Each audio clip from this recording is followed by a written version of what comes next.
Welcome to While We Were Distracted, the podcast where we explore topics that often get overshadowed in the rush of daily life. Welcome to your personal deep dive.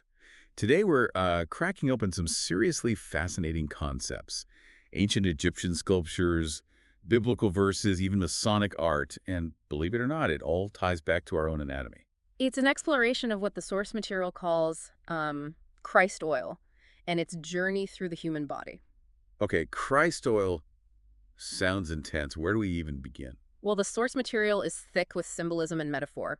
It connects the story of Jesus to the production of this psychophysical oil said to be manufactured in the brain. So we're talking about a physical substance, like actual oil. That's how the source presents it, though it's, open to interpretation. They claim this Christ oil is generated in a part of the brain called the colostrum, which, let's be honest, sounds suspiciously like Santa Claus, but we'll get into that later. Okay, hold on. If there's a brain region that sounds like Santa Claus, I am all about this deep dive already. Please tell me it makes Christmas cookies too.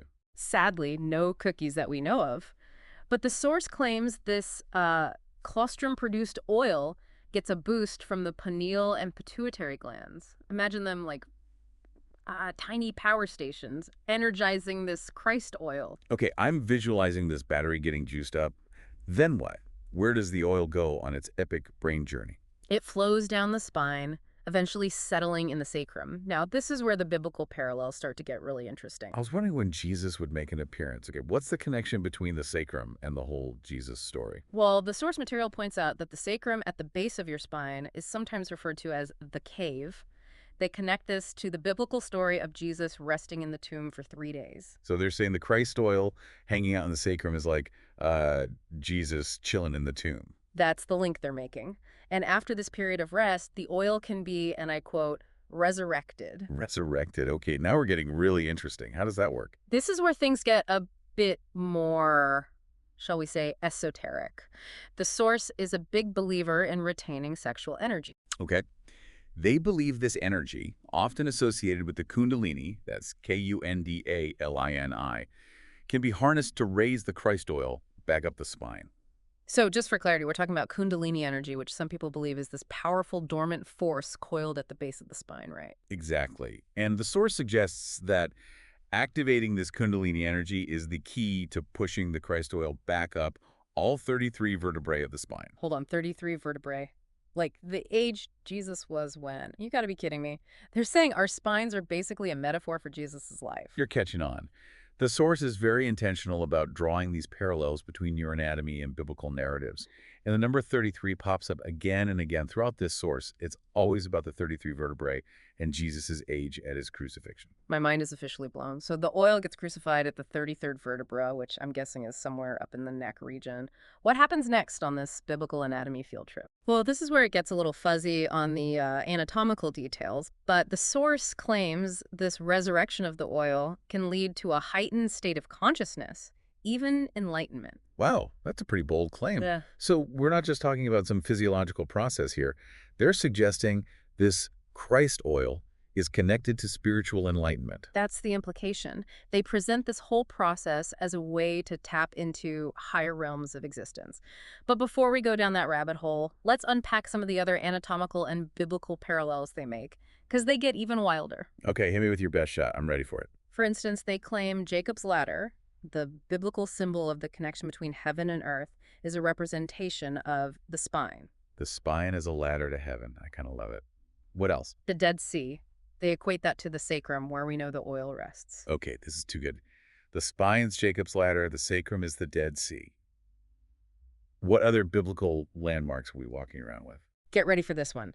The pineal and pituitary fluids, according to the source, represent milk and honey, a clear reference to the biblical land flowing with milk and honey. The brain as the promised land. I can't even... Okay, this is seriously next level symbolism. So are they saying our bodies are literally microcosms of these biblical stories? That's one interpretation, but it's clear the source is drawing a very deliberate connection between these ancient narratives and our own internal landscape. And they don't stop at biblical references. They also point to Masonic art, Egyptian sculptures, even the medical caduceus, the symbol with the snakes and the wings. Wait, the symbol of healing, what does that have to do with Christ oil? They believe those snakes represent the Kundalini energy, rising up the spine like the snakes entwined on that staff. So even the very symbol of healing itself is connected to this concept of Christ oil and its journey through the body. That's what they want us to believe. I don't know about you, but I'm starting to see the world around us and even inside us in a whole new light. Everything's a metaphor. But seriously, this is fascinating stuff. Before we go any further, though, can we define what exactly they mean by higher realms? Because that could mean a lot of different things to different people. Right, and the source is actually surprisingly vague about that. They talk about these higher planes of existence, about accessing them through activating the Christ oil. Hold on, are they just talking about heaven? Like Yeah, literally? they don't come right out and say it, but Okay, a little mystery keeps things interesting. But this is getting pretty out there, even for a deep dive. Do you think there's any truth to any of this? Or is it all just metaphorical, open to interpretation? that's the million-dollar question, right? Personally, I approach it all with a healthy dose of critical thinking. There's a lot of interpretation going on here. Absolutely. We don't want anyone mistaking this deep dive for a medical or theological lecture. Exactly. But with that said, I think there's value in exploring these concepts. At the very least, it encourages us to think differently about our bodies and the potential locked inside us. I totally agree. Whether or not we buy into the idea of Christ oil literally flowing through our spines, this source material definitely sparks a sense of wonder and curiosity about our own inner workings.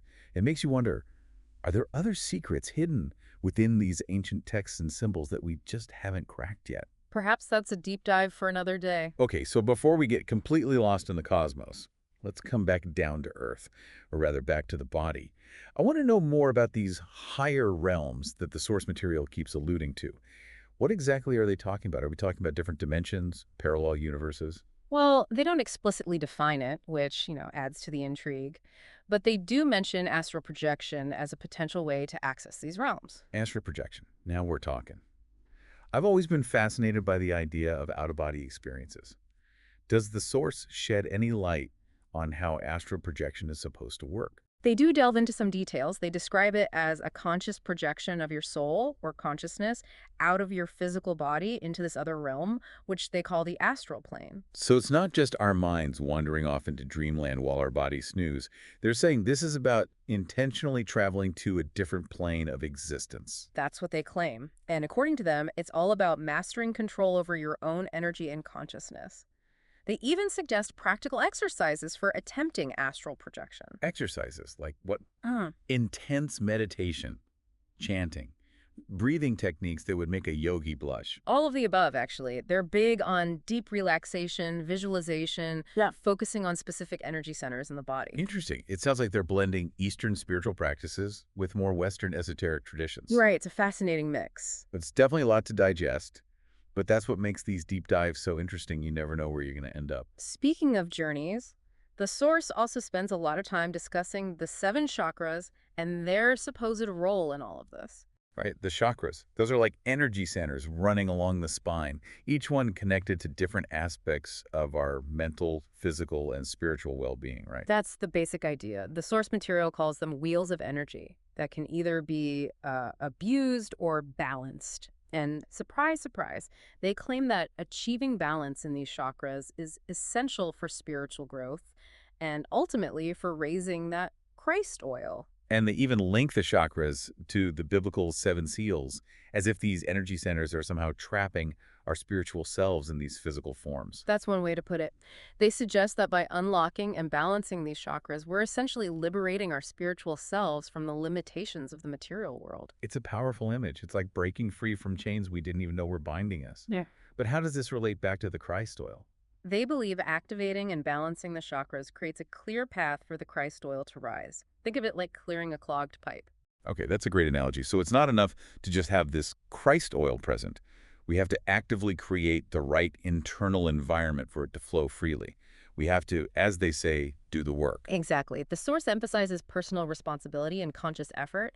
They don't see spiritual transformation as a passive event. It's something we actively participate in. It's about aligning our energy physically, mentally, spiritually to create the perfect environment for this inner alchemy to occur. Precisely. And this is where their emphasis on a balanced lifestyle comes in. Right. They talk about everything from diet and meditation to the kinds of music we should be listening to. Who knew Gregorian chants were the key to spiritual enlightenment? According to them, all of these factors can impact our energetic vibration, either hindering or helping the flow of the Christ oil. So if we want to experience the transformation they keep hinting at, we need to pay attention to everything what we consume, how we manage our thoughts and emotions, even the frequencies we expose ourselves to. That's the gist of it. It's about creating harmony within ourselves and aligning our actions with our spiritual aspirations. And to think, this all started with a discussion about oil being produced in a place that sounds suspiciously like Santa Claus. Well, as they say, the most profound journeys often begin in the most unexpected places. Truer words have never been spoken. Okay, so far we've covered the journey of the Christ oil, the biblical parallels, the chakras, maintaining a balanced lifestyle. Before we move on, I've just got to say, for those who haven't delved into this world before, some of these concepts, Christ oil, chakras, vibrational frequencies, might sound a bit out there, maybe even a little unsettling. I can understand that. It's definitely a different way of looking at things, even for someone like me who spent years exploring these concepts. Right. It's important to remember that we're not here to tell you what to believe. We're simply diving into this source material together, exploring the ideas it presents, and hopefully sparking some curiosity along the way. Exactly. Think of it as a mental workout. Flex those critical thinking muscles and see where this journey takes you. Well said. Now let's shift gears a bit and explore some of the specific practices this source recommends for anyone who wants to explore these concepts further. We'll start with something that might sound a little more familiar, meditation. Right, meditation. It's a practice that's been around for centuries across countless spiritual traditions. But the way the source approaches it is unique, to say the least. They're not just talking about stress reduction or relaxation.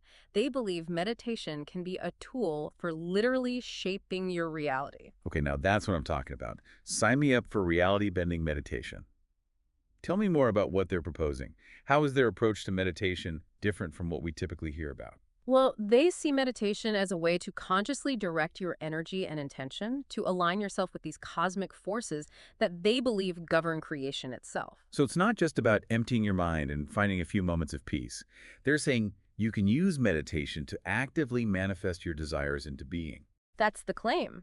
And, it resonates with a lot of contemporary thought around manifestation and the power of the subconscious mind. I do love a good manifestation story. Hmm. But even if you're not totally sold on the idea of manifesting your dream life through meditation, I think there's still undeniable value in cultivating a sense of agency, recognizing that our minds are incredibly powerful tools that can shape our experiences. Absolutely. It's about shifting from a victim mentality, life is just happening to me, to a creator mentality. I have the power to shape my own reality. Love that. And meditation can be a powerful tool for making that shift. But what about the specifics? Do they offer any guidance on how to actually meditate in this way? What are we supposed to be doing with our minds while we're sitting there trying to levitate off the meditation cushion? They offer some general guidelines, finding a quiet space, focusing on your breath, quieting the mind chatter, but they also encourage you to experiment with different techniques like visualization, chanting, guided meditations. Find what resonates with you. So it's about making it your own, finding a practice that feels authentic and accessible, something you can actually stick with. Because if meditating feels like a chore, you're probably not going to do it, right? Exactly. Consistency is key, but so is enjoyment. Don't be afraid to play around, to explore different approaches until you find what lights you up. It's all about self-discovery, and that should be fun. I love that. It shouldn't feel rigid or like another item on your to-do list. Speaking of self-discovery, this source material also delves into the world of astrology and its supposed connection to the Christ oil and this whole spiritual awakening journey. What are your thoughts on that? Well, astrology, it's one of those topics that tends to spark either fascination or skepticism. This source doesn't necessarily present it as a way to predict the future, but rather as a language, a way to understand the cosmic energies that influence us. So it's less about what's your sign and more about understanding the deeper meaning behind the planets and their movements. Exactly. They believe that by understanding the language of astrology, we can gain valuable insights into our own strengths, challenges, and even our purpose in life. Okay, I'm on board with that. Using astrology as a tool for self-reflection. I can get behind that. But how does it tie into this whole Christ oil concept? They suggest that your birth chart, that's the snapshot of the planets at the moment you were born, can reveal certain predispositions and potentials related to your spiritual journey, specifically in relation to the Christ oil. So it's like our birth chart is a roadmap of our soul's journey, highlighting the twists, turns, and scenic overlooks we might encounter along the way. That's a great way to put it. They specifically highlight the position of the moon in the birth chart as being significant to the Christ oil. They believe the moon's cycles directly impact the oil's flow and potency in our bodies. Now that is interesting. So it's like our internal world is in constant dialogue with these larger cosmic rhythms. That's the idea. And they suggest that by understanding and aligning ourselves with these rhythms, we can amplify the effects of our spiritual practices. So we're basically learning to dance with the cosmos, to find harmony between our own internal rhythms and the grand symphony of the universe. I like it. It's a beautiful concept. And speaking of beautiful concepts, this source material also gets pretty poetic about the relationship between humans and the stars. They actually believe that we are all, and I quote, stars wrapped in flesh. Stars wrapped in flesh. Is that literal or metaphorical? They seem to present it as both. On a literal level, they point to the scientific fact that the elements that make up our bodies were forged in the hearts of stars. We are literally made of star stuff. Okay, I knew that intellectually, but something about hearing it phrased like that just gives me chills. It really drives home the interconnectedness of everything. Right, and then they take it a step further and suggest that just as stars emit light and energy, so do we. We each have a unique inner light that, when cultivated and allowed to shine, can illuminate the world. So it's about recognizing and nurturing that spark of divinity within each of us. Exactly. And they believe that by aligning ourselves with this inner light, we can tap into a limitless source of wisdom, creativity, and love. It's about tapping into our own inner star power. I love it. But before we all start walking around with stars in our eyes, let's talk about something a bit darker. The source material also spends a significant amount of time discussing the concept of the devil.